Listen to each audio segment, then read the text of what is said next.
Hello everyone, this is Manisha Chauhan and welcome back to Education Unfold Biology। आज का हमारा topic है regulation of apoptosis.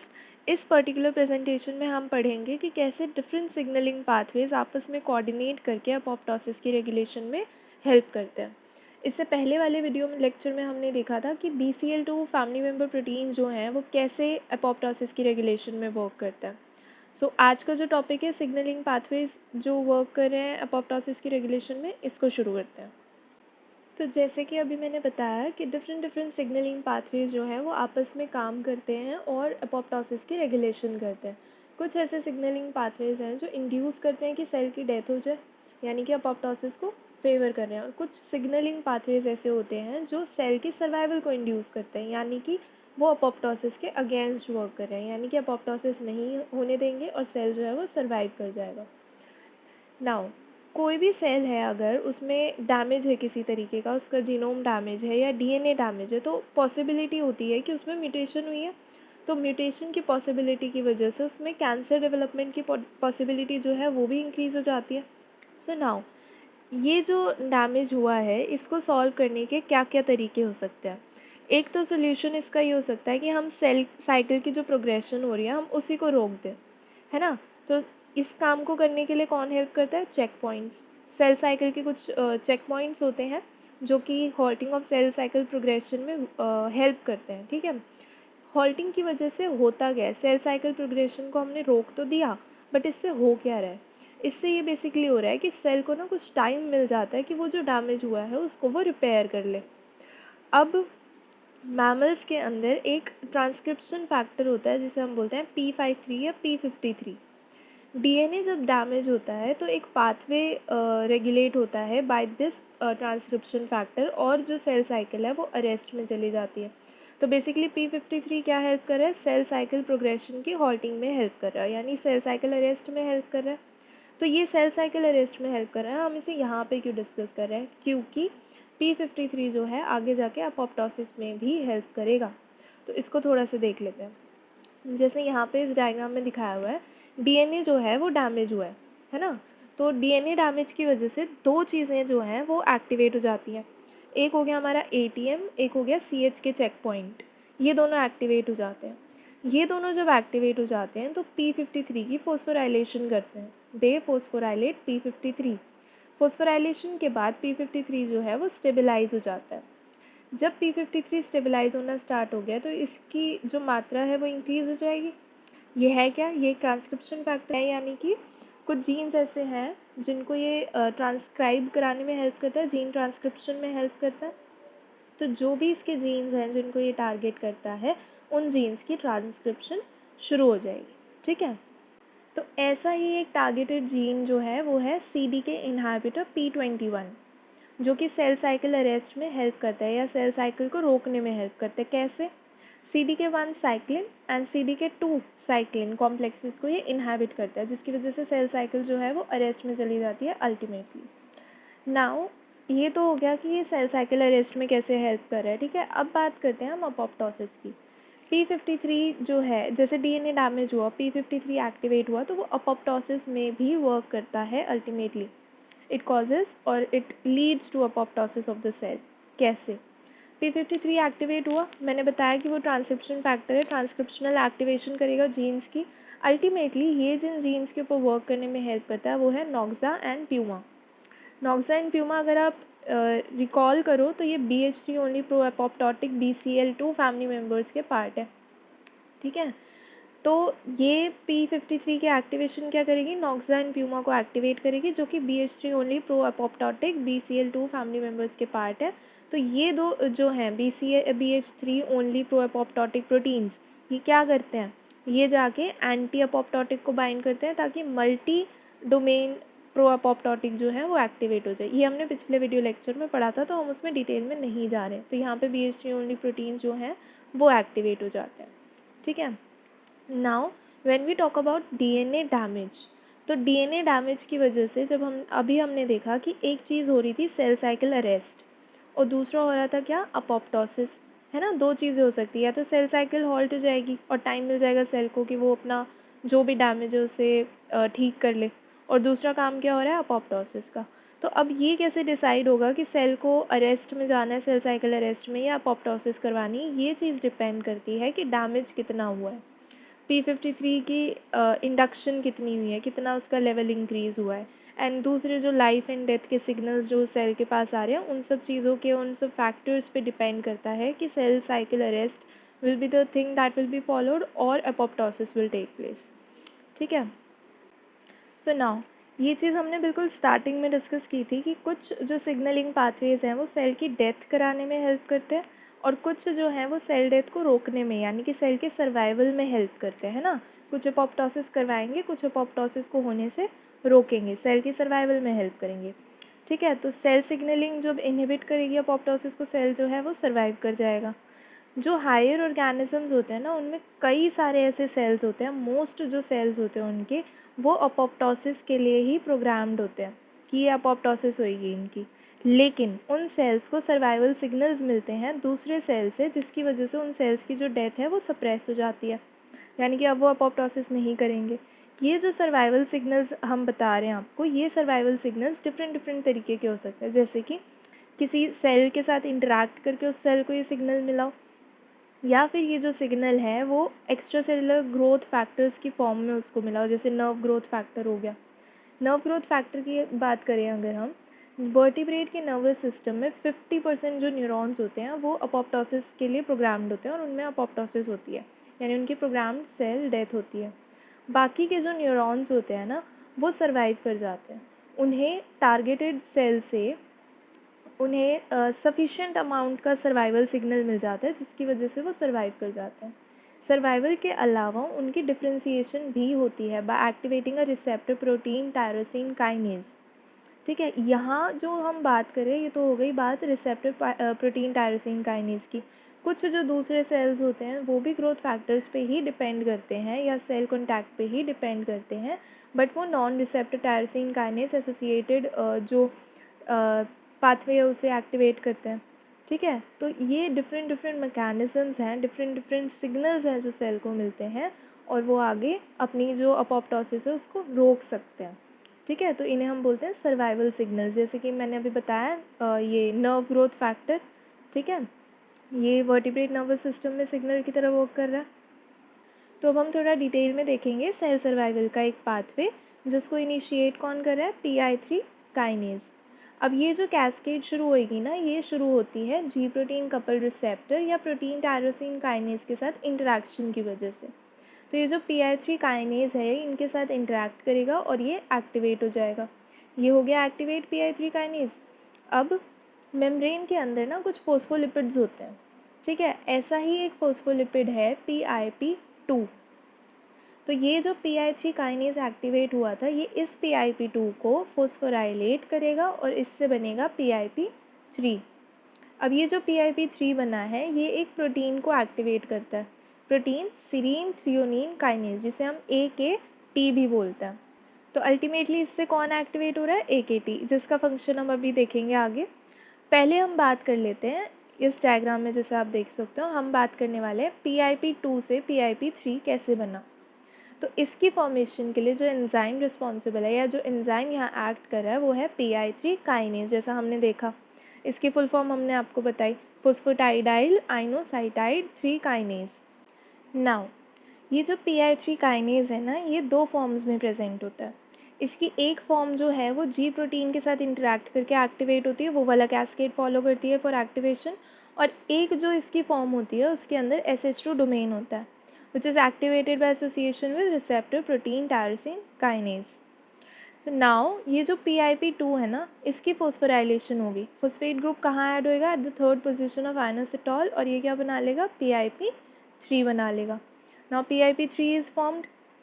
अब ये जो प्रोटीन सीरीन थ्रियोनीन काइनेज है जिसकी हमने अभी बात की थी, AKT, ये जो है इस PIP3 के साथ इंटरेक्ट करता है। कैसे इंटरेक्ट करेगा, इसके पास एक डोमेन होता है जिसे हम बोलते हैं PH डोमेन, प्लेक्सट्रिन होमोलॉगी डोमेन।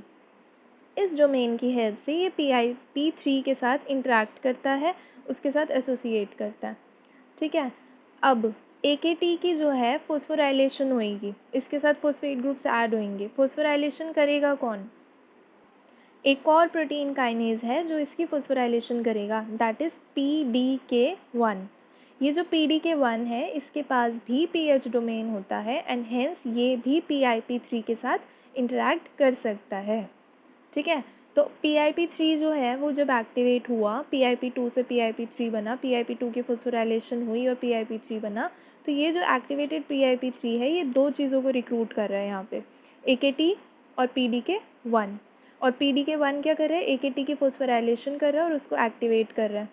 लेकिन AKT की एक्टिवेशन के लिए एक और चीज़ की ज़रूरत है, it requires phosphorylation at a different site, एक अलग साइट पे इसको फॉस्फोराइलेशन की ज़रूरत है with a distinct protein kinase it happens.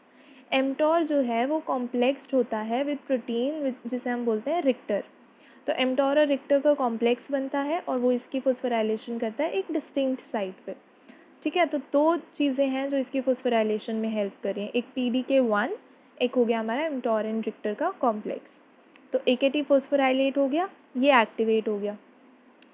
अब AKT जो है वो फर्दर फॉस्फोराइलेट करता है बहुत सारे प्रोटीन्स को जो कि अपोप्टोसिस की रेगुलेशन में हेल्प करते हैं। और ऐसा ही एक प्रोटीन कौन सा है, BH3 only BCL2 family member है वो, जिसे हम बोलते हैं बैड। ठीक है, AKT जो है फॉस्फोराइलेशन करता है BH3 only BCL2 family member की, जो कि है बैड। बैड की फॉस्फोराइलेशन होती है तो बाइंडिंग साइट बनती है फॉर 14-3-3 शैपरॉन प्रोटीन्स। ठीक है, इन प्रोटीन की बाइंडिंग की वजह से जो बैड है वो इनएक्टिवेट हो जाता है।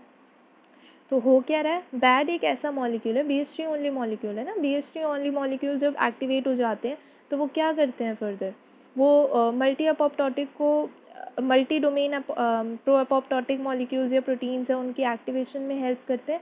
कैसे, वो एंटी अपोप्टोटिक के साथ बाइंड कर जाते हैं। तो BH3 ओनली एंटी अपोप्टोटिक को बाइंड करेंगे और उनको इनएक्टिवेट कर देंगे, और जो हमारा मल्टी डोमेन अपोप्टोटिक है, प्रो अपोप्टोटिक, वो एक्टिवेट हो जाएगा।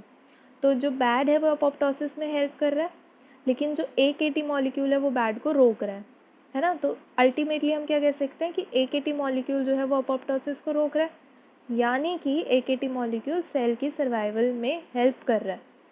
ठीक है, अब ये जो AKT है इसका एक टारगेट तो हमने देख लिया, बैड प्रोटीन है, बैड अपोप्टोसिस करता है, लेकिन AKT इसको रोक लेता है तो अपोप्टोसिस नहीं हो पाती। एक है FOXO transcription factor, FOXO transcription factors. AKT जो है FOXO ट्रांसक्रिप्शन फैक्टर्स की भी फॉस्फोराइलेशन करती है। AKT फॉस्फोराइलेट करेगा फोक्सो को, ठीक है, तो फोक्सो में भी बाइंडिंग साइट्स बनेगी फॉर 14-3-3 प्रोटीन्स, इसकी भी इनएक्टिवेशन हो जाएगी, लेकिन कहाँ पे, साइटोप्लाज्म में। साइटोप्लाज्म में जब तक AKT है और वो इसको फॉस्फोराइलेट कर रहा है तब तक फोक्सो FOXO जो है वो इनएक्टिवेटेड रहेगा। लेकिन जैसे ही AKT जो है वो एब्सेंट हो गया है तो जो फोक्सो है वो रिलीज़ हो जाएगा फ्रॉम 14-3-3 प्रोटीन्स एंड वो ट्रांसलोकेट हो जाएगा कहाँ पे, न्यूक्लियस में। तो FOXO कहाँ पहुँच गया अब, न्यूक्लियस में। कब, जब AKT नहीं है। ठीक है, तो अब ये न्यूक्लियस में क्या करेगा, ये अपोप्टोटिक जीन्स की ट्रांसक्रिप्शन को स्टिमुलेट करने में हेल्प करता है। कौन से अपोप्टोटिक जीन्स की हम यहाँ बात करें, वही BH3 ओनली प्रोटीन। तो यहाँ पे ये जो FOXOs हैं, ये फोक्सोज जो हैं, ये बेसिकली क्या करें, अपोप्टोटिक जीन यानी कि BH3 only protein family members से ही एक मेम्बर को ट्रांसक्रिप्शन कराने में हेल्प करें, और वो मेंबर कौन सा है, BIM। ठीक है, तो यहाँ पे हमने दो चीज़ें डिस्कस करी, एक बैड और एक फोक्सो ट्रांसक्रिप्शन फैक्टर्स, जिनको AKT फॉस्फोराइलेट AKT जो है जिनको टारगेट बनाता है और उनको इनएक्टिवेट करता है। एक और टारगेट AKT का क्या है, GSK3 बीटा। ये अल्टीमेटली बेसिकली करता क्या है, ये P53 NF kappa be in सब के एक्सप्रेशन को रेगुलेट करता है और ये लेके जाता है साइकिल को towards cell survival. So now एक और चीज़ जो यहाँ पर हमें डिस्कस करनी है वो ये है कि कैसे कुछ पॉलीपेप्टाइड्स की सिक्रीशन जो है वो PCD को इंड्यूस कर सकती है, यानी अपोप्टोसिस को इंड्यूस कर सकती है। दे एक्टिवेट देयर रिसेप्टर्स और हेंस वो अपोप्टोसिस को इंड्यूस कर देते हैं, जैसे कि ट्यूमर नेक्रोसिस फैक्टर TNF, ये इम्यून सिस्टम को इंड्यूस करते हैं, ये अपने रिसेप्टर्स के साथ इंटरैक्ट करते हैं, अपोप्टोसिस लीड हो जाती है। इन रिसेप्टर्स जैसे कि फास एक्टिवेट हुआ वो जो टारगेट सेल्स हैं उनको किल करेगा, इम्यून सिस्टम के जो भी टारगेट सेल्स हैं उन्हें किल करेगा। कौन से होते हैं टारगेट सेल्स? वही सेल्स जिनके अंदर कुछ प्रॉब्लम हुई है, कैंसरस सेल्स हैं या वायरस इन्फेक्टेड सेल्स हैं, उनको किल करेगा, ठीक है। या फिर ये क्या करेगा, जो एक्सेस लिम्फोसाइट्स हैं, जब इम्यून रिस्पॉन्स हो गया, जो एक्सेस लिम्फोसाइट्स हैं उनको भी एलिमिनेट करने में हेल्प करता है। तो ये सारा कैस्केड किसने शुरू करा? ट्यूमर नेक्रोसिस फैक्टर ने।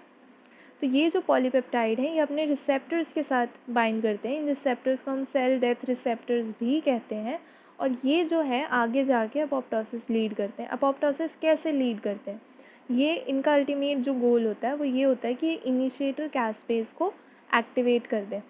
इनिशिएटर कैस्पेज वही है ना जो कैस्पेसेस की क्लीवेज एंड एक्टिवेशन वाली जो कैस्केड है उसको शुरू करता है।